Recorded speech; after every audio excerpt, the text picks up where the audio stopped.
Hello and welcome to the first in a series of videos about SavageWorlds Ruleset version 5.2 on use of a Fantasy Grounds. The reason I say a series is I'm not sure how many features Akil's going to cram into version 5.2, and every so often he'll add some more features in and we'll have to make another video. But to get on with, we'll start with the chase and vehicle reference chart. So if we open up the library, go into the player's guide, open up the reference manual, open this up, go down to Adventure Toolset, and there is the chases and vehicles reference chart. And all this is basically all the bits you need when you're actually running a chase. The full chase rules can be found here under chases and vehicles, but all the stuff you actually need when you're running a chase has been refined out to a single sheet. So you can literally just put it down as a shortcut for yourself down there, so when you want to open it up you can just click on it to remind yourself. You can also just drag it and drop it on the chat window, and now the players can just literally click on that and they will get the same page as yourself. So when you're running the chase up, they can all see the rules and you can just run through the chase. Nice and straightforward. This isn't a new feature in 5.2, but it's more a gotcha that caught me out at my last game I was running. Bob here, he wants to run. He hits the run and you can see he's got a nice movement of 12, and then when he attacks, he gets his fighting and the run penalty isn't being applied. And this was happening, as I say, on the last game I ran, and I couldn't work out what was going on. In fact, it's relatively straightforward. What actually happens is if you double click the run button, it will roll the dice. However, the run button is now turned off. Any trait rolls you make will not take into effect you run. So when you're using the run button, click it and leave it on, and then for any other actions you take will automatically be applied. When the combat tracker moves on, it will turn the run button off for you. Pinnacle have recently released an errata for SavageWorlds Adventure Edition. The rule set has been updated accordingly. One of the major changes was to how conviction works.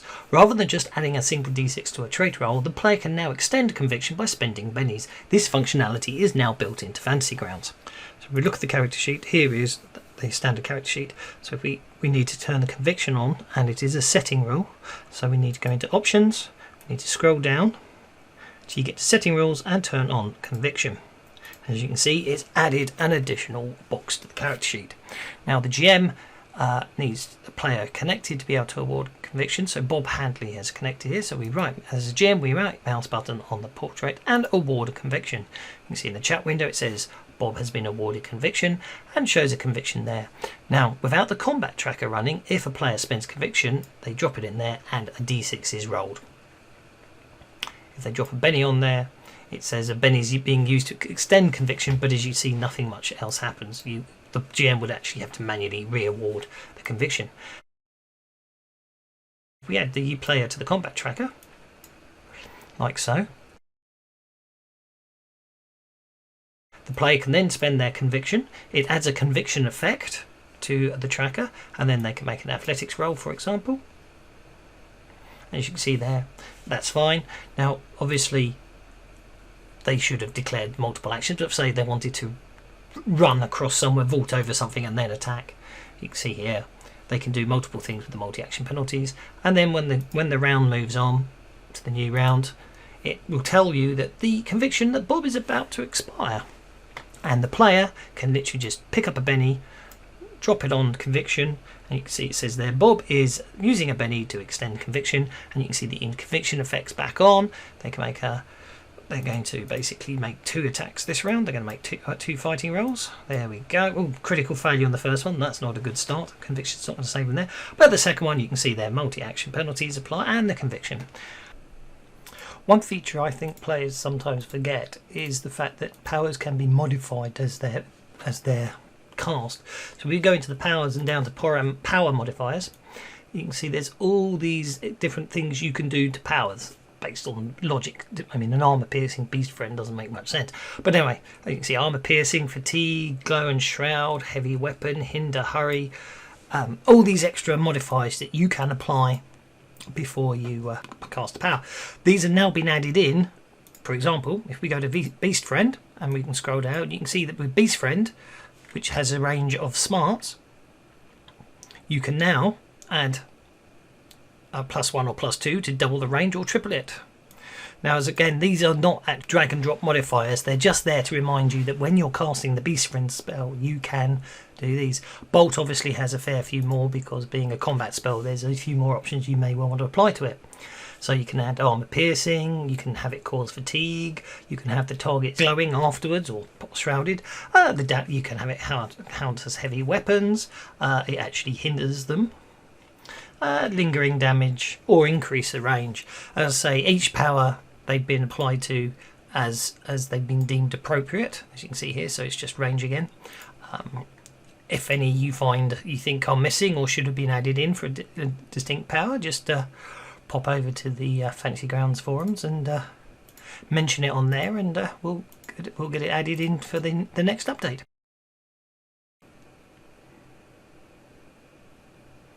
Prior to 5.2, ammo usage was a manual process, so the player would fire their weapon and then they would click how many bullets they used. So if they were firing in a 3-round burst, then obviously they'd get +1 to hit right there and they'd take off 3 bullets.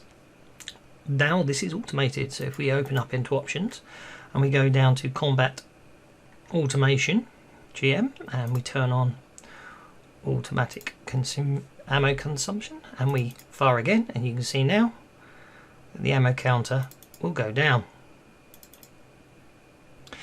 The M16 is a fully automatic weapon with a rate of R3, so if we turn on 3 attacks a round, you can now see it's going to consume 10 ammo, and when we do the shot, 10 ammo spent, and we'll fire again.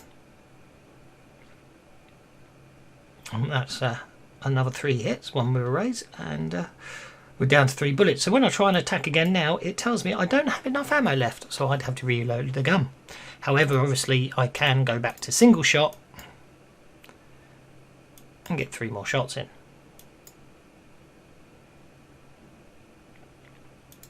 And then reload the gun. Now, M16s also have the ability to do 3-round bursts. So what I'll do is I'll create a sub-attack for this.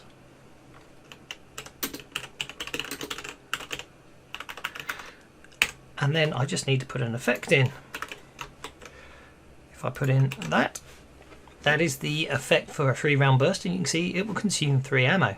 So when I now roll the dice, you get the +1 to hit for the 3-round burst. 3 bullets have gone, and if we roll the dice, you can see it's also factoring in the fact you've done the +1. Now, if we go back to here, the only other thing I would say is a gotcha is because of the way how Fantasy Grounds has to process it, it has to wait for the dice to result before the ammo is consumed. You can cheat, for want of a better phrase, although I don't think any GM will allow it. So if I click this really rapidly, I'll get more shots off before the ammo counter runs out. But there you are, I can't do any more shots. So that's the only limitation of this automation, but as I think you'll agree, it's a very nice feature to have. Global effects are now fully supported. To set up a global effect, you open the effects button and click on global effects. And here you can have standard effects. I've got set up the Illumination ones and unstable platform. They're the ones that are most likely to be used. And basically at the moment you can see they're all off. So if I were to turn on unstable platform like so, and then we'll have Bob attack the vampire, you can see the unstable of platform effect kicks in. If we happen to go to Bob's traits, sorry, the main, let's go to full size character sheet for Bob, and then go to the main tab and go down to edges, that's vehicles, go down to edges, find steady hands and give Bob the steady hands edge, which you can see says ignore unstable platform, and that's unstable platform set there. And we'll go back to mini sheet and we'll have Bob attack the vampire again.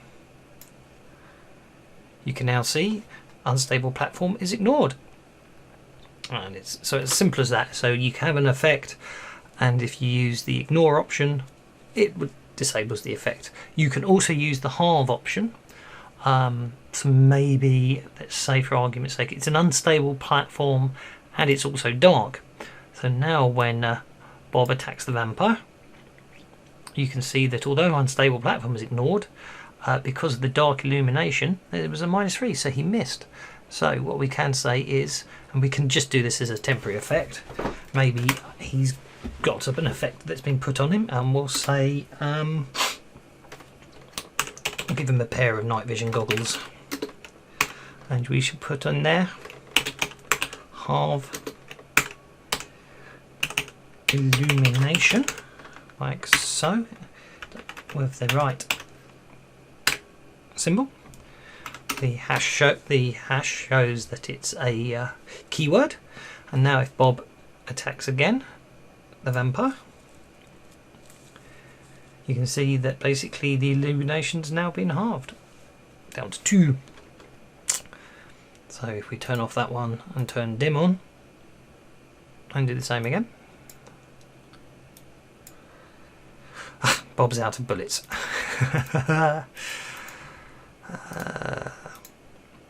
Combat 30. Mini sheet again for space. Combat, and let's attack again.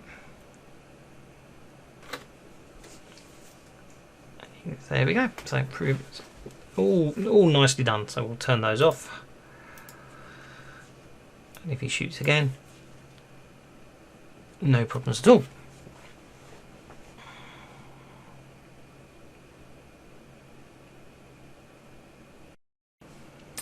Okay, so Bob's attacking the vampire with his trusty M16, and he hits, and he rolls for damage, and basically he shakes the vampire. Now, he did 19 points of damage and the toughness is 9. He should have wounded it. However, the vampire has invulnerability. These have all been programmed in to the NPC. So if we open up the vampire and scroll down, you can see invulnerability. He has invulnerability. Only sunlight will do normal damage to him. Likewise, you can see down here, he's got a weakness with a stake through the heart. So we apply that and he'll be shaken. That's all he can do. Now, if we just roll the damage on the vampire again. Now I know this is an M16, but say for the sake of argument, it wasn't. This was Bob actually hitting him with a stake. The way the functionality goes at the moment, he still shows invulnerable. So there is a way to override that. If you right mouse button here, you can turn off that this particular attack he doesn't have invulnerability to. So there you are. We've turned that, so this is not an attack he's invulnerable to, so it changes it and he'll take a wound. No problem there at all. Now, what I have got is Bob's got a sunblade. If we open that up, you can see I've put a keyword in there of sunlight, and I've also made it fire as well. So if Bob actually hits the vampire with the sunblade,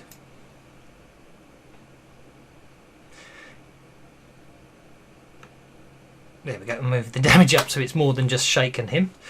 Because the sunblade has the keyword of sunlight, and the vampire takes normal damage from sunlight, the invulnerability is automatically bypassed. Likewise, on these right mouse buttons, you can also basically say whether something's immune to it. So you can just on the fly say, no, they're immune to that attack. Likewise, you can say, oh, they've been hit by a heavy weapon, or you can say they've got heavy armor. So all of those can all be applied together there. You can even on the fly say, okay, that was actually non-lethal damage.